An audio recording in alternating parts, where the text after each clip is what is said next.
Hello लोगोफोर, नोंथांमोननि गेजेराव आं आरो मोनसे गोदान भिडिअ लानानै फैबावबाय।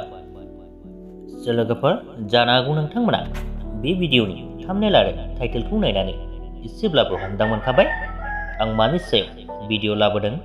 बे भिडिअआनो जादों लोगोफोर, साननैसो सान सिगांनिफ्रायनो बिथां मेन्देला ब्रह्म आरो फावखुंग्रि मिथि नार्जारी बिथांमोननि फार्स्ट टाइम एबा गिबि खेब फैनो गोनां बड' मिउजिक भिडिअआ बावैसो आबुङै रिलिज खालामजाबाय। बे मिउजिक भिडिअ बिथांमोनहा गिबि खेब फाव खालामदों। बे मिउजिक भिडिअनि टाइटेलानो जादों खुदुमनाया फ्रिखा।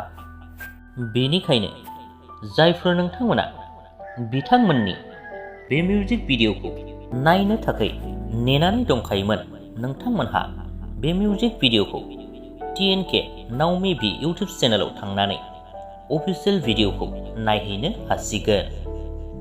बे मिउजिक भिडिअनि मेथाइखौ रोजाबदों बिथां लwithwma बसुमतारी।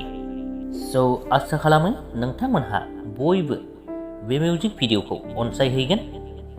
बेजों लोगोसेनो बे मिउजिक भिडिअनि आपडेटआबो बेखिनियानोमोन। भिडिअखौ नायनानै मोजां मोनदोंब्ला लाइक खालामदो, लोगोसेनो चेनेलखौबो साबस्क्राइब खालामनानै लादो। गोजोन्थों। गोसोआनो मालाय गोसो बादिसोखाबा आं मालाय माथो बुंबावनो गुमै। आंबो नोंखौ गोसो थोबाय गुमै।